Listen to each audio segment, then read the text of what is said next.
welcome to Shaping Memories, and welcome to Who, What, or Where Am I? This is an activity we do here at Shaping Memories about once a week, and I give you a bunch of clues. They start off very vague, and they get more and more specific, and hopefully at least halfway or about 3/4 of the way through, you know who I'm talking about. So today we have a Who Am I?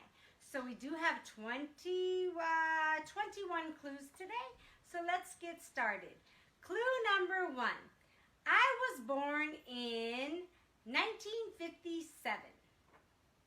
You know who it is? All right, number 2. My father is a doctor of sorts. Number 3. For 9 years, I was black and white and had pink eyes. Number 4, my story is told every year. It never changes and stays the same. I'm going to put on my reading glasses because they wrote this very, very small. Okay, number 5, I am a loner and an outcast by choice.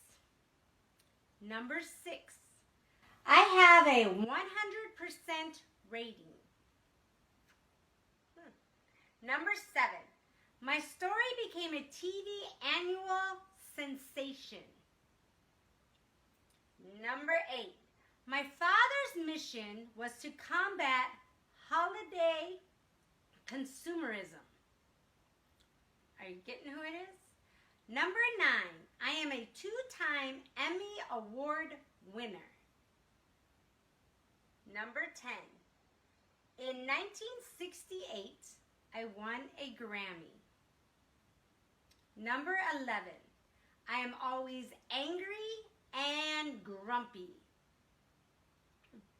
Number 12, Jack Nicholson and Eddie Murphy both tried to be like me. Number 13, I am the epitome of everything evil and unpleasant. Number 14, Boris Karloff, Bob Holt, Benedict Cumberbatch, and Jim Carrey have been me. They've all been me. Have all been me. Okay. Number 15, Frankenstein's monster, Tony the Tiger, and I all have the same voice. Are you getting it? Number 16.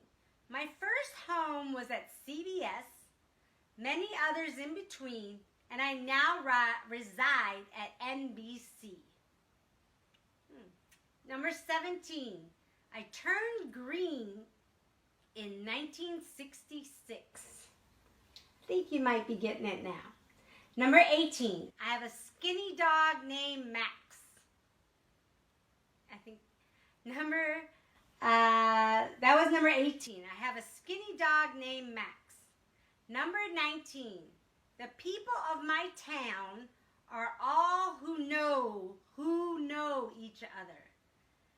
Number 20. Some would say I am a mean one. And number 21. In the end, my heart grew 3 sizes. So who am I? Who am I talking about? I bet a lot of you out there know who I'm talking about, but think about it. I'll be back in a little bit to give you a little bit of history and the answer of who am I? Okay, so I'm back. If you had guessed the Grinch from How the Grinch Stole Christmas, you would be correct. So let's learn a little bit about the Grinch, how it all started, and where it came from. So, putting on the reading glasses because it's really small, like I said before. All right, so the Grinch actually was created to combat holiday consumerism. I didn't know that, so I found it really interesting. I found out all these fun facts about the Grinch and about Dr. Seuss and what inspired him and how things came to be. So let me go through them real quickly with you. So, many know the famous line from the Grinch revelation that Christmas does not come from a store. This is no accident. Author Dr. Seuss, many of his books featured broader messages such as environmentalism and taking personal responsibilities for your actions. The Grinch emerged from his frustrations over the over-commercialization of the holiday season and witnessing people overspending and fixating on materialism. Hence, he penned the Grinch's discovery that it was not gifts, but togetherness that Who's celebrated each year. And it wasn't about presents or anything, but about who you're with on Christmas or during the holiday season. So, the Grinch first appeared in a poem in Red Book in 1955, and it was called The Hubbub and the Grinch. In 1957, he decided to take the Grinch and put him in the center of his own book, which was based on Dr. Seuss's feelings, fairly Grinchy himself, about Christmas at the time. So, then the story came to life in 1966 television version special, How the Grinch Stole Christmas. And since then, it has become a holiday staple for many families and for many people. So, when the original Grinch came out, it was done in black and white, and the Grinch had pink eyes. When the television version came out and colorization happened with television at that same time, around that same time, that's when they decided to make the Grinch green. So that's where the clue came through, that the year that he became green. So let's see. Also, the voice of the Grinch, and the narrator of How the Grinch Stole Christmas is the voice of Frankenstein's monster. It is Boris Karloff. He is famous for his roles such as Frankenstein's monster in the 1931 film, and he was, like I said, the voice of the Grinch and the narrator. Also, in there, we have in the popular tune, "You're a Mean One, Mr. Grinch." It was sung by Thurl Ravenscroft, whose deep and booming bass also served as the voice of Frosted Flakes' Tony of the Tiger for over 50 years. So he used very famous people in that animation to be the voices for the Grinch, and also in songs, using other characters and famous voices. So let's see what else happened. Oh, CBS was happy to sign on How the Grinch Stole Christmas, because they had just previously had a lot of success with Charlie Brown's Christmas. So they were like, yes, let's do this Grinch movie or animation series. And they gave them a budget at that time of $315,000. And it was 4 times the amount of money that they had invested in a Charlie Brown Christmas.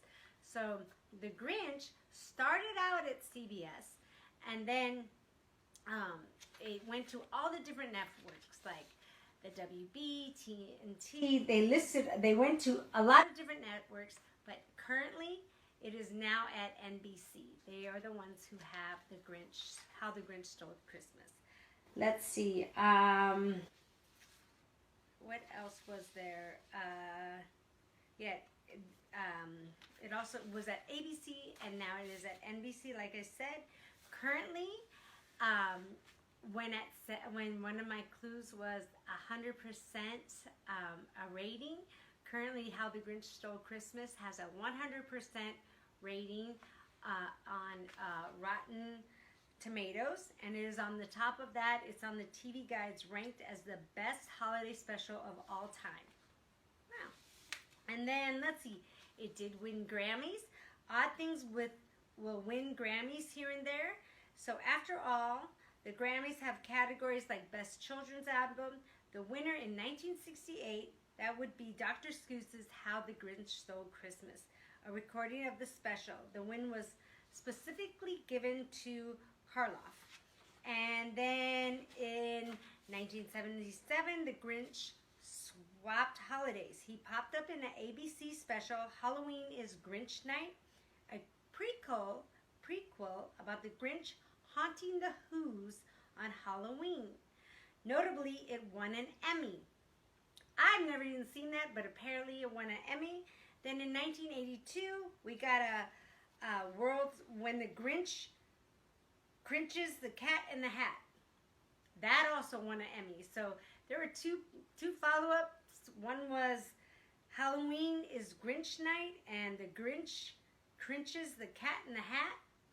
Both of them won Emmys. So the Grinch also won an Emmy. And let's see what else. So for the film versions that have come out, where people are the live people versions, apparently Jack Nicholson and Eddie Murphy both auditioned for the role and they did not get it. Let's see, it eventually did go to Jim Carrey. He was the Grinch in How the Grinch Stole Christmas. And let's see, we have a few fun more other facts.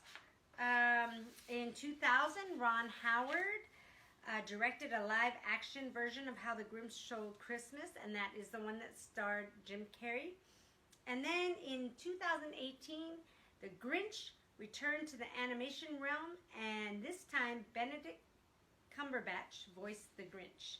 So those are just some facts and a little bit of trivia about the Grinch, How the Grinch Stole Christmas. So for Little Green Guy, he won 2 Emmys, lots of rewards. He's one of the top selling or top viewed holiday special. But the best thing is that the Grinch, eventually at the end of that movie, his heart grew and he realized the true meaning of Christmas is being together and bringing the whole town together. It's not about presents, it's about the people in your life. And also on a side note, I absolutely loved his little dog, Max. So I hope you enjoyed this Who Am I? And I hope you have a great day. Thanks for joining me.